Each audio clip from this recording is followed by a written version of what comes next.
But I can assure you that I could get off the air this morning, wait about an hour, hour and a half, drive not very far, about 2 or 3 miles away, and go by a VFW parking lot here, and they will have buses sitting out there.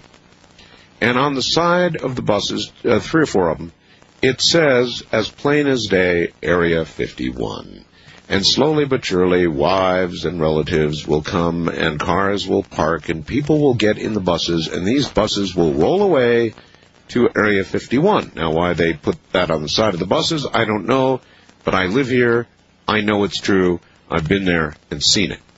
So there really is an Area 51. Do either one of you gentlemen know the current status of Area 51? I don't personally. I do know, I think it was Popular Science had an article. Popular Mechanics. Popular Mechanics several months ago about the new Area 51 near Green River, Utah.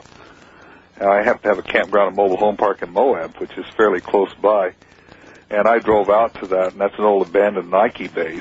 And there's nothing there. That they were planning on instituting that base and using it for testing of the anti-missile missile, firing a short-range, intermediate-range missile from that old Nike base down to White Sands, and then tracking it from space and also vectoring in Patriots. But that proposal fell through.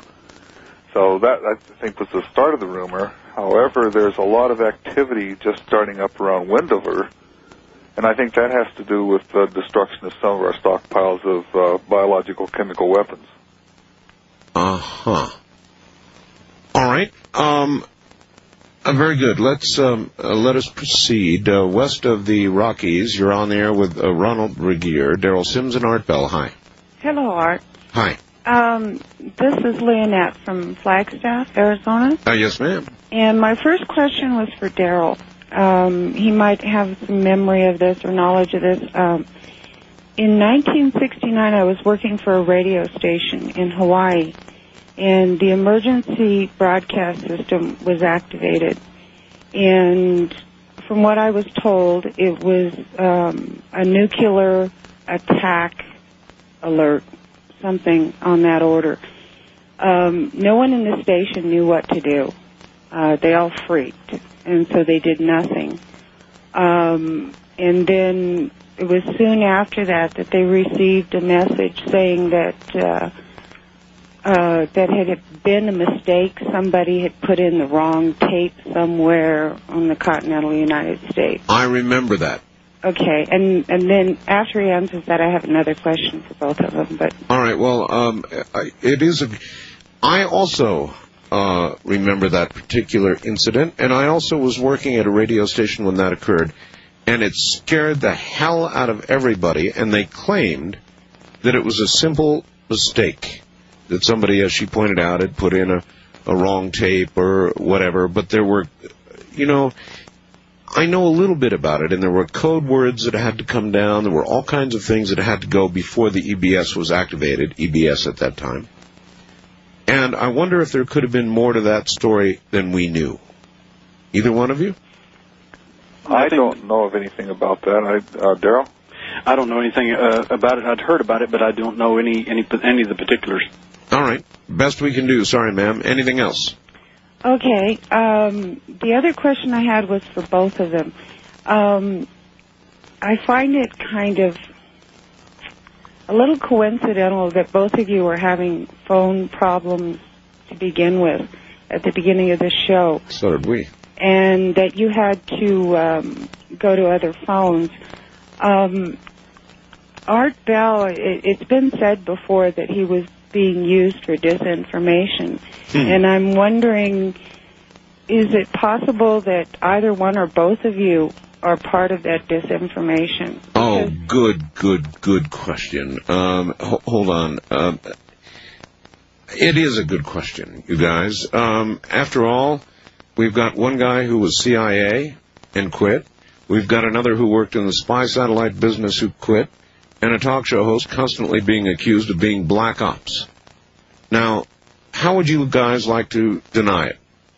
First of all, I want to know when I'm going to get paid. Well, it's probably in cash. Okay, Secret drop point. I mean, we know how these things work. Small unmarked bills, I'll take them. No, I guess there's no way really to convince anybody that believes that we are. See, that's what I've concluded. I've given up on it. Other than, like anything else in life, check what people do, and you'll find out the truth most of the time. This is true. I've talked to several people who claim to have alleged Roswell evidence. I've got two people between me and them. And the first question out of their mouth was, well, you're ex-CIA, so you're obviously suspect. I said, look, if I was going to spy on you, I wouldn't tell you up front. I said, that's got to be the stupidest thing anybody could ever do in the world. Well, yeah, but I mean, let's play along here for a second. How do I know, for example, that, in effect, you both aren't black ops and you're using me to spread disinformation here on the air? How do I know that? I don't know that, do I? No. Well, I don't see how you could actually prove it, either one way or the other. And, of course, depending on the mentality of the individuals out there, there's some very... I'm not a very nervous person about my phone. My phone's rare. This is extremely rare. Let me make this very clear. I never have had this problem, Art, until I got on your program. So I think you're the guy. It's not me, it's you. I've never had a problem with my phones until I got on your programs. Yeah, every time I get on, it does this. I don't know why. Mm-hmm. All right. It is unfortunately true, and I don't deny it. I don't. Wildcard Line, you're on the air with Ronald Regier and Daryl Sims and Art Bell, the Black Ops guy. Yes. Yes, good morning. I think I mentioned to you that I worked out in the Marshall Islands at the Kwajalein Missile Range in 1988. That was pretty interesting. Right. I heard you mention fast computers. I was with a contractor, and we built the new Mission Control Center out there, and they installed, I think, the last liquid-cooled Cray XMP supercomputer, digital VAX systems and all that. We basically, what we built was something like the center in war games. Mission Control had an atomic clock and the supercomputers and all that kind of stuff. Oh, my. It was pretty interesting. And now, Art, I know you're into amateur radio. I am. Well, one of the islands that I worked on there had a deep space tracking radar. They called it Altair. 150-foot dish. It was a VHF, deep space tracking radar. It put out 7.5 megawatts. So, how would you like to have a VHF transmitter like that? Well, I probably wouldn't be around to talk about it right now. I'd probably be in a cancer ward somewhere. Yeah, I'll tell you, we had Russian trawlers that hung around, and legend goes that the Russian trawler got too close to the island, so they aimed this 150-foot dish at it and cranked it up. That would do it. It did an about-face.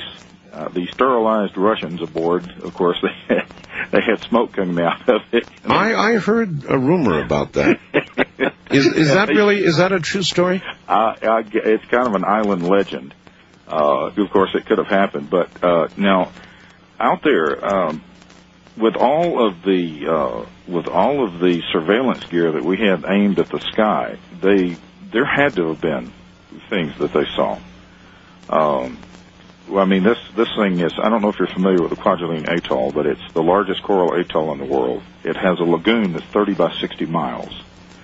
And what they would do is they'd fire ICBMs from Vandenberg, and then the dummy warheads would land in the lagoon. They go out and recover the things. Mm-hmm. And, of course, you have all the telemetry and tracking and all this sort of thing going on. And I'm sure that as clear as the skies were out there, they had to have seen some things. Well, okay, that really does bring up a good question. Gentlemen, I guess, Ron, mainly for you, all of these photographs and all of this evidence that they must have, any idea where it might be, how we might ever get to it or get it pried open? Remember the No Such Agency, or NSA? Yeah.